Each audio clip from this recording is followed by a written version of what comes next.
آج ہم آپ سے لیان کے بارے میں جاننا چاہتے ہیں کہ یہ لیان ہوتا کیا ہے؟ قرآن اور حدیث کی روشنی میں بتائیے یہ آخر یہ لیان ہوتا کیا ہے؟ بسم اللہ الرحمن الرحیم۔ وسیم بھائی، آپ نے ایک بہتر سوال پوچھی ہے۔ لیان ایک اسلام کا حصہ ہے جس میں کہ آیا ہے، جیسے کہ یہ بھی میاں بیوی کے تعلق سے ہی ریلیٹڈ ہے یہ مسئلہ۔ جیسے کہ بخاری میں ایک حدیث ہے، ایک صحابی اپنی بیوی کو کسی آدمی کے ساتھ دیکھتے ہیں، سمجھ رہے ہیں بات کو؟ تو اگر اس شخص نے اپنی بیوی کو کسی غیر محرم کے ساتھ دیکھا ہے ازدواج تعلق قائم کرتے ہوئے یا اور کچھ بھی، اور اس کے پاس اس کے علاوہ کوئی گواہ موجود نہ ہو، تو ایسے حالت میں پھر لیان کا صورت بنتا ہے۔ ایسے حالت میں کیونکہ وہ مرد ہی گواہ ہے، اور اسلام میں 4 گواہ کی ضرورت ہوتی ہے، اور اگر جب 4 گواہ نہ ہو پھر لیان کا مسئلہ آتا ہے۔ تو جو بخاری شریف میں جو حدیث ہے لیان والا میں، اس میں ایک صحابی اپنی بیوی کو اسی طریقے سے کسی غیر آدمی کے ساتھ دیکھتے ہیں، پھر یہی مسئلہ اللہ کے نبی کے پاس لے کر جاتے ہیں، وہ صحابی لے کر جاتے ہیں۔ اس کے بعد لیان میں جیسے اسی کے پاس ہے اور گواہ نہیں ہے کوئی، اور وہی خود گواہ ہے، تو پھر اس میں سورہ نور میں آیا ہے نا کہ اگر کوئی گواہ موجود نہ ہو تو تم 4 مرتبہ قسم کھاؤ۔ جیسے کہ کوئی آدمی اپنے بیوی کو کسی غیر مرد کے ساتھ دیکھ لیا غلط کام کرتے ہوئے، اور وہی کیول گواہ ہے، تو اس کو کہا گیا ہے کہ تم اللہ کا قسم اٹھا کے 4 مرتبہ قسم اٹھاؤ، 4 مرتبہ، اس کے بعد 5واں میں کہو اگر میں جھوٹ کہہ رہا ہوں تو مجھ پر اللہ کی لعنت ہو۔ تو یہ ایک معاملہ ہو گیا۔ اگر عورت بھی کہہ دے کہ میرا شوہر جھوٹ بول رہا ہے جبکہ وہ غلط میں مبتلا ہے، تو پھر کیا کیا جائے گا ایسے معاملے میں؟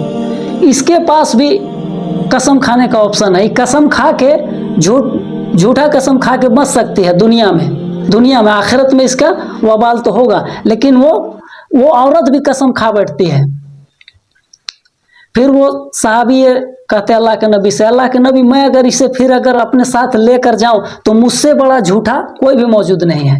اور پھر اللہ کے نبی کچھ کہتے اس سے پہلے کہ وہ شخص اپنی بیوی کو 3 طلاق وہیں دے دیتا ہے، جو بخاری شریف کی حدیث میں ہے۔ اللہ کا نبی جو غمگین ہوئے، اللہ کا نبی ناراض ہوئے۔ کیوں ناراض ہوئے؟ کیونکہ ایک مجلس میں 3 طلاق اکٹھی ہو جاتی ہے، اس وجہ سے اللہ کا نبی ناراض ہوئے کہ ہم کچھ فیصلہ دیتے اس سے پہلے وہ 3 طلاق کہہ بیٹھے۔ اگر ایسا بات ہوتا تو اللہ کا نبی اس کو صحابی کو جواب دیتے کہ نہیں، ایک ہی طلاق ہوا ہے۔ اس سے بھی ثابت ہو گیا کہ ایک مجلس میں 3 طلاق ہو جاتی ہے۔ تو لیان کا یہ مسئلہ ہے، جیسے میاں بیوی، آپ اپنے بیوی پر جیسے الزام لگا دیے، ٹھیک ہے، آپ کے پاس کوئی گواہ نہیں ہے، آپ قسم اٹھا لیے قرآن سے 4 مرتبہ، اور 5واں میں لعنت اپنے اوپر ڈالے، اور آپ کی بیوی غلط میں ہے، پھر بھی وہ بھی قسم کھا سکتی ہے کہ میں سچ کہہ رہی ہوں کہ میرا شوہر جیسے جھوٹا ہے، اور میں جھوٹ کہتی ہوں، تم مجھ پر اللہ کی لعنت ہو۔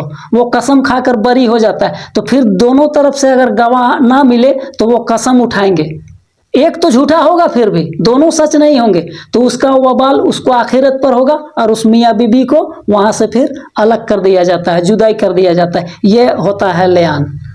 اور اس کا ایک طرق اور سنن نسائی میں بھی ملتا ہے، بخاری میں یہاں تک ہے، سنن نسائی میں جو ہمیں ملتا ہے کہ جس شخص نے حضرت عاصم رضی اللہ تعالیٰ عنہ نے اپنے بیوی کو دوسرے مرد کے ساتھ دیکھا تھا، اور اللہ کے نبی کے پاس لے کر گئے اس کو، یہ شکایت۔